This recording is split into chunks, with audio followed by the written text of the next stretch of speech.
Hi, everybody. This is Tara Bradley with the Growth State, and I'm super excited about our guest today. We've got Patrick Campbell from ProfitWell. Patrick is obviously an entrepreneur, just like the rest of us. He spends his time as the founder and CEO at ProfitWell, helping subscription companies with monetization and retention. And retention is something we have not talked about yet, and it's super critical. So I am very, very excited. Thank you so much for being here today. Yeah, I'm pumped to be here. And we share the whole idea of growing up in heavy snow places, we found out with trying to Yes. get all this recorded and such. So I'm glad I'm talking to another snowbird, or I guess that's not quite what we call ourselves. But yeah, excited to chat. Yeah, anyway, right? Yeah, exactly. Well, I appreciate you joining. And if you follow Patrick, and if you read his LinkedIn bio and kind of where he went through, you go all the way to the bottom, you're like, what in the world is this? Like Department of Defense, full Yeah. clearance. I've had a polygraph.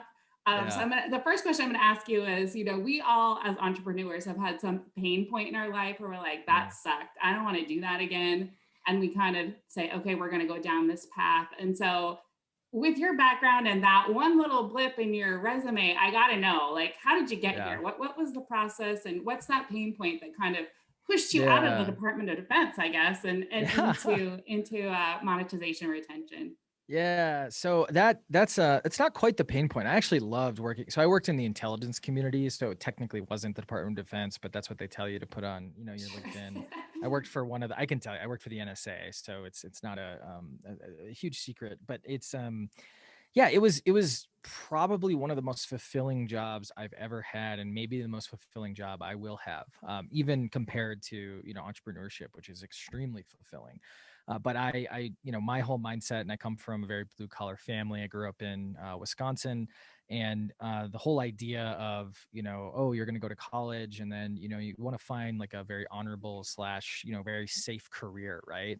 And so you looked at being a doctor, being a lawyer, and I basically, I went to a summer camp right before high school for people who wanted to be doctors, and I found out that blood just wasn't my thing. Yeah. And then I was also graduating college right around the time where there were more law school graduates than there were law jobs. So I was like, it doesn't seem safe.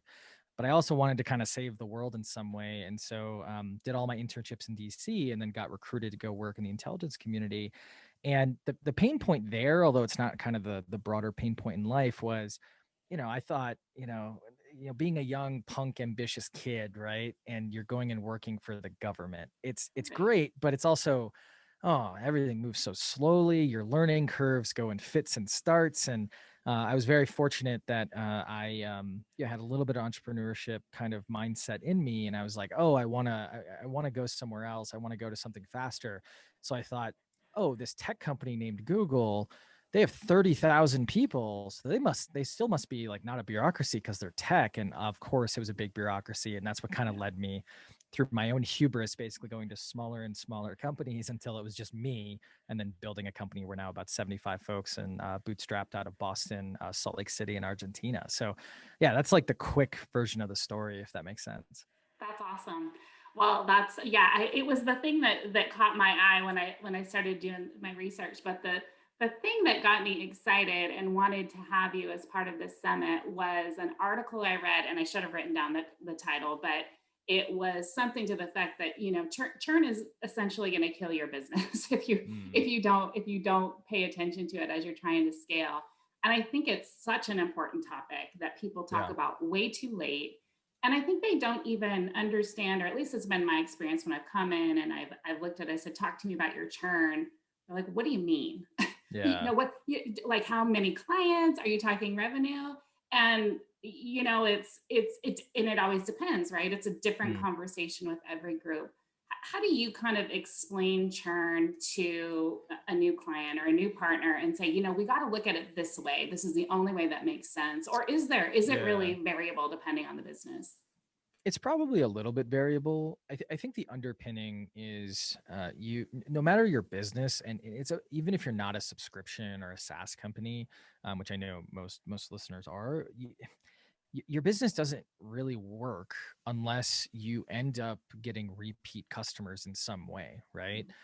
Whether you're a corner store or a grocery store, your margins are razor thin. You're kind of relying on not having to spend more money to get people in, and you spend a little bit of money through coupons and things like that, right?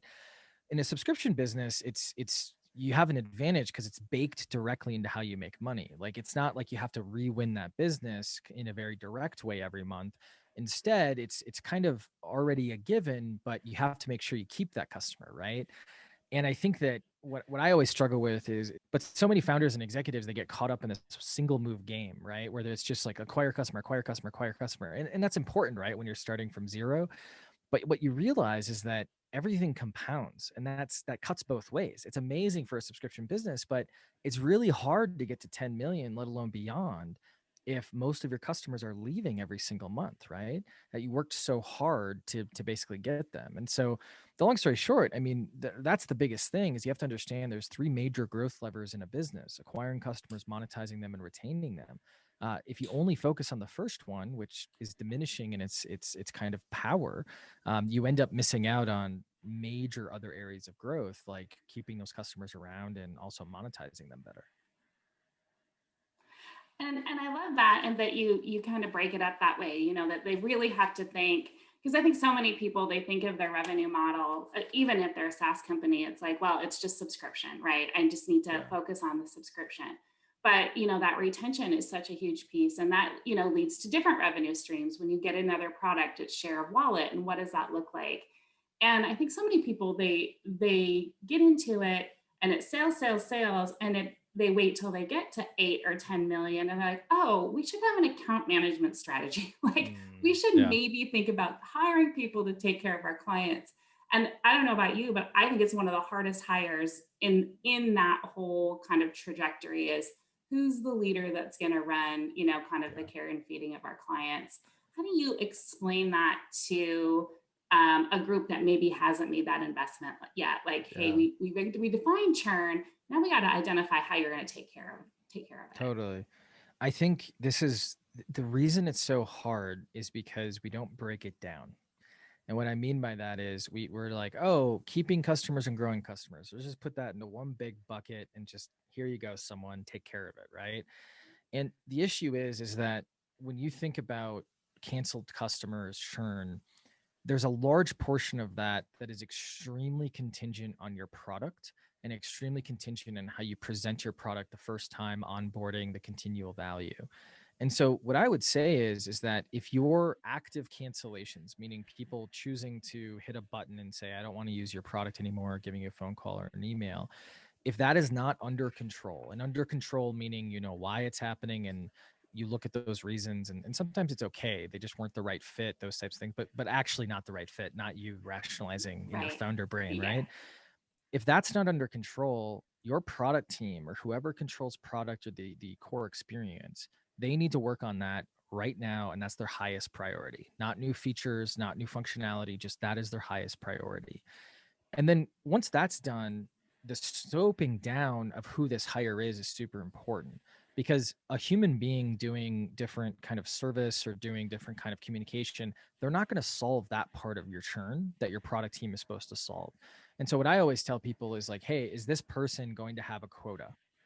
And they're like, well, why would they have a quota? And it's like, well, the whole point is for them to grow accounts essentially. Yes, there might be some reactionary support and these types of things that happen because they're managing some of the larger customers or maybe doing scalable campaigns to increase customer satisfaction. But if you're not willing to give them a quota, um, that's the thing you have to think about. Maybe you're not ready. Now, you don't actually, there is a huge debate on whether someone in customer success or these types of things should have a quota or not. And some philosophical reasons you might not want that, but you have to be willing to consider it. And if that's not even a consideration, that means you're probably not ready. And the other thing I would say here is we run a model that's very similar to Atlassian, where we actually Mhm. put all of our support inside our product team. And this is actually kills two birds with one stone because everyone and their mother wants to be a product manager, right? Like we all Right. want to be, you know, Steve Jobs on some level. And so what ends up happening is that you have all these, you know, frankly, young talent that are really hungry. They're not quite ready to be a product manager, But our product manager basically has these product advocates, we call them, report to them. And those product advocates, it depends on the week, but about half their job is support. So they're doing reactionary Mhm. support. And then about half their job is product, doing research and these types of things. And we can kind of make sure that all of that information and research stays in the product team rather than having this kind of like siloed experience where support is completely different. And, some people are like, oh, well, I can't do that. I have too many users, too many customers. Well, we have 24,000 free customers, and free Mhm. customers are the worst when it comes to support, because you're always resenting it, right? and Right. and we're able to handle it and get response times to 24 hours. So Yeah. it's just one of those things that I think just rethinking kind of and breaking the roles down is the most important part there. Yeah, and it's almost like I like to, it sounds to me like you can almost think of it as you've got this business analyst who's got direct client contact all the time. And so they're getting that Exactly. real-time feedback. That's awesome. I've not used that model, but definitely have some conversations about it because I think it's interesting. Um, Talk to me about churn. There's different, I think there's different focuses on it depending on who your target is, right? So Mhm. if you're B2C, it's super important that you probably have, a number that's looking at both dollars. And if you're in a free model, for sure, it's just users, right? Like how many users are we got? Are we keeping that number? We've got an enterprise model, yeah, you want accounts, you want users, but it really does come down to revenue and revenue retention. How do Mhm. you kind of navigate the spectrum of that and focus on getting the right metrics? Yeah, totally. I think it's I actually think all of those numbers are important to both all types of businesses, as long as you're a subscription business. And the Mhm. reason is because now what you do with those numbers is a little bit different. I think in terms of the metrics, if we take a huge step back, there's three major parts of retention. There is your active churn. These are the people who, like we talked about, actively hitting a button, email or whatever, saying I don't want it anymore. There is mechanical or delinquent churn. These are typically payment failures or invoice failures as well. Mhm. So essentially, most of those folks, they don't even know their payment failed, and so it's kind of a mechanical piece. It's typically about 20 to 40% of your churn. And then there's expansion revenue, right? Getting your existing customers to spend more. And I think that the god number that you need to look at is typically net dollar retention, right? Because that kind of combines all of it, right? It brings in essentially like, okay, this is the money that left the business over a time period. This is the money we gained from existing customers. I want that net to be over 100%, meaning I'm making more every single month from my Sure. existing customer base. Now, how you kind of attack those three numbers, because those three numbers then break down in a bunch of ways, right? Right. Is a bit different. Active churn, that's death by a thousand paper cuts. You got to have tons of conversations. You got to sweat the details. You got to think about, is this actually like a bigger thing? Is it not? It's the stuff that keeps Um, you up at night where you're like, yeah, yeah, totally. Because that's the stuff that, if people don't like the product, then it's are you going after the right customer? And there's no right. like really crystal clear answers. And the only number you can really look at is that number going down, meaning are we getting, less people to leave. The other parts can be very mechanical. You can do a lot of things like, starting credit cards. You can recover 80% of those if you do all the right things. Mhm. You're still gonna have some people that's their excuse for leaving. But then there's like term optimization, there meaning like getting people on longer term plans. There's salvage offers when people are trying to leave. There's a certain group that just need to be a little enticed to stick around for another month. And then there's, add-ons and things like that for the expansion side. So I think that's kind of how I break it down, is into those three major buckets, and then think about what are the things I can influence in each of those buckets to obviously increase that net revenue retention. Mhm. I love that. And I want to go back to one of the things that you said about account management, because I was just thinking about it in terms of giving them a quota, which I'm a huge fan of a quota Mhm. or some sort of incentive. Um, but sometimes what I run into is the issue is my operations or client facing leader is not in the sales organization. There's a CRO, there's somebody else. And those sales reps get a little touchy when you're trying to incent somebody else for, doing the sales job. Yeah. How would you kind of explain that and why it's a good thing for everybody? Yeah, it depends on your model, right? So let's say you're more of a low revenue per customer, meaning you're selling something for less than $500 per month or something like that. what I would do is you're probably going to be doing more scalable things. And Mhm. so I probably wouldn't assign a quota in that case, Yeah, because you might not even have sales in that case, right? Because it right. gets a little touchy from a unit economics perspective.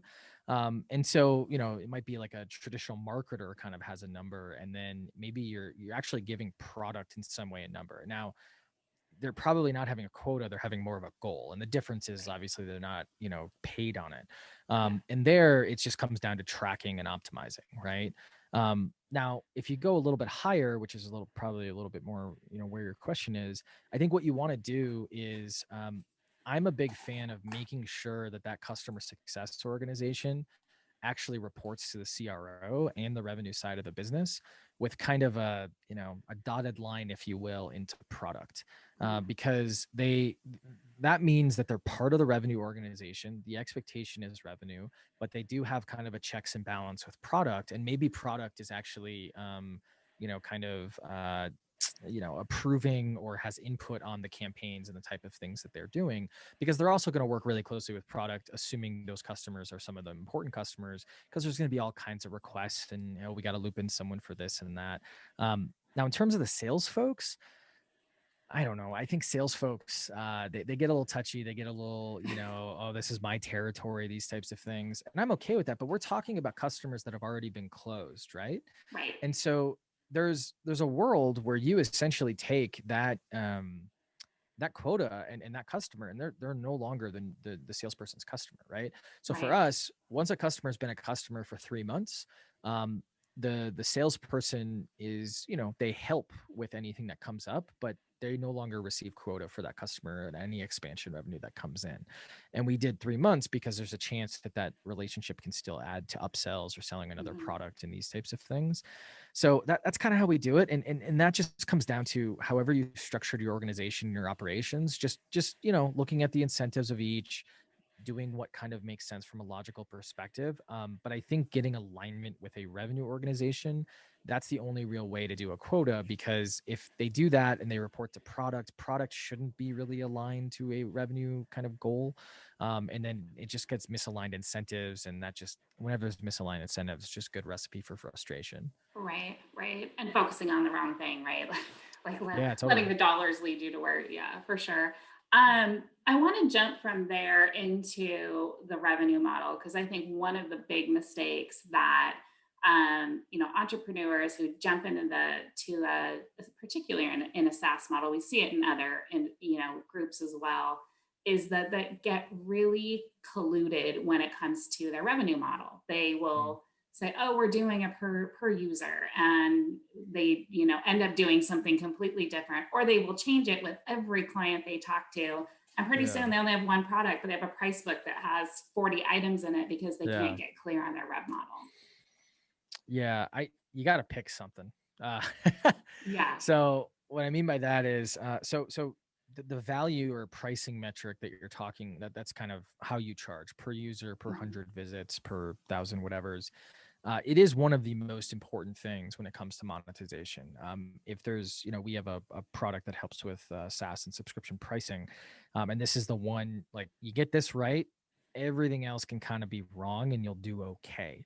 You won't be like optimized or anything like that, but you'll Mhm. actually be. It can save you from a lot of effort and ignorance. Right. Um, the thing you got to think about, and this is the model for figuring that out, is, and I promise I'll answer your question, but I think this is good context. Think about what is the perfect metric. Don't care about if you can measure it. Don't care if you can actually charge on it. Think of the perfect metric. And in B2B, it's going to be bringing money, saving time, these types of things. In consumer businesses, it might be something as elusive as like joy, or Mhm. like a loving relationship if you're a dating app, whatever that is, Right. right? And then if you can measure it and your customer agrees to your measurement, that is the metric you should use. So we have this churn reduction product. You plug it in and it reduces your churn. That's the basic concept. And there's a bunch Mhm. of ways it does that. But essentially, what we end up doing is, we can show our recovery rate. Our customer agrees to the recovery rate. And then that's how we can charge, right? Which is great. That's a very pure value metric. Now, 90% of people listening are not going to be able to do that. So what you do is you then take a step back from that pure metric and find proxies. So if I'm HubSpot creating marketing software, my pure metric is the money I bring them through my marketing software, right? It's hard to measure. It's hard to know how much was me, how much was, HubSpot, whatever it was. So the step back is, well, number of contacts can be a proxy for marketing revenue, number of users can be, number of visits, there's a whole host of things. And then you do a little research, talk to your customers, these types of things, to try to figure out like what makes the most sense. And then you actually look at the data and make sure that everything's aligned. And sometimes it's not going to align. One of the reasons Profitwell Metrics is a free product is because basically metrics and analytics products are terrible to Right. monetize. They're so hard because if I do per user, not enough people are going to be in there and it's going to hurt engagement. If I do per amount of data, it's like, well, now you're not going to want to put data in. That's going to hurt retention, right? And some Right. of you are going to be in that. And so ultimately, if you go through this exercise, even if it's hard, you got to pick something and go all in. And in the early days, maybe you price a little bit differently in your first couple customers, but most people listening to this, they're past the early days. They're still in early in a very general sense, but Yeah. you got to pick something because you can't have a sales team that's just anarchy. It's going to be so hard on your Right. billing system. It's going to be so hard on your engineering team, and it's going to just ultimately lead you not to be able to scale. Yeah, definitely. And I think there's an evolution too, right? Like sometimes you'll go to you'll kind of have your pricing model figured out. You'll get a Yeah. bunch of clients on. You may add some add-on products that, you get a larger share of wallet. And then people start to get really excited about tiered pricing and they Mm. rarely get it right. How do they think about that tiered pricing? If they've got to mature into that, their offerings complex enough that that makes sense for them. How do they think through that in a way that they're not going to have to unravel a bunch of stuff down the road? Yeah. I would worry less about the unraveling and more about does it make sense in the first place, right? Mm-hmm. Features, and we have the data on this, like the relative value of a feature has gone down a lot over the past 10 years because Mm-hmm.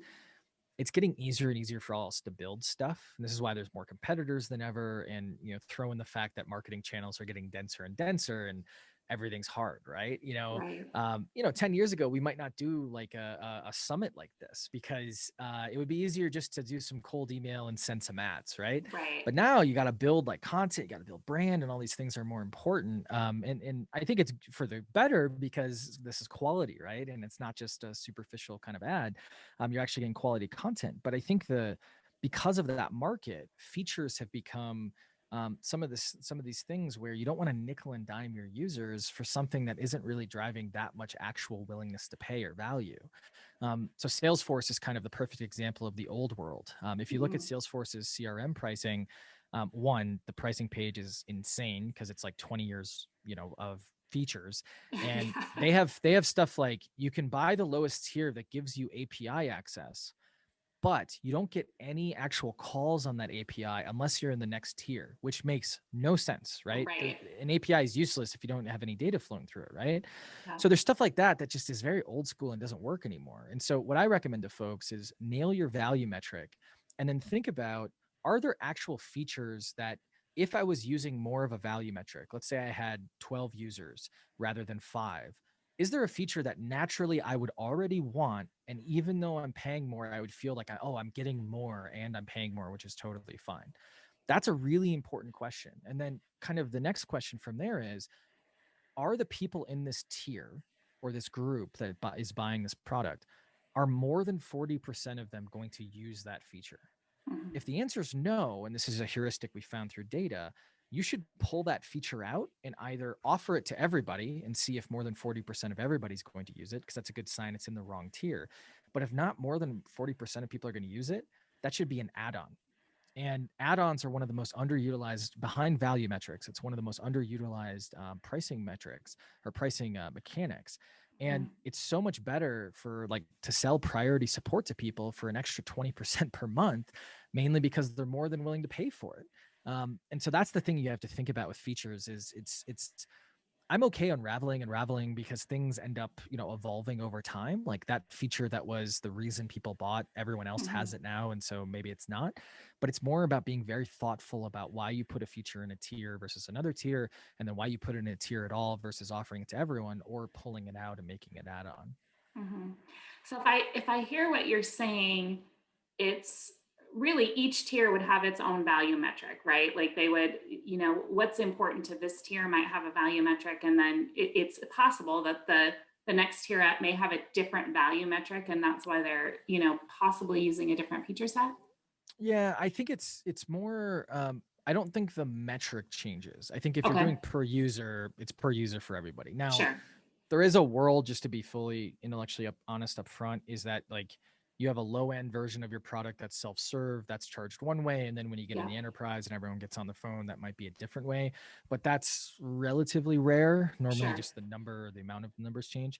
It's more about thinking, and this is kind of alluding to your point, it's more about thinking this whole concept of persona pricing fit, right?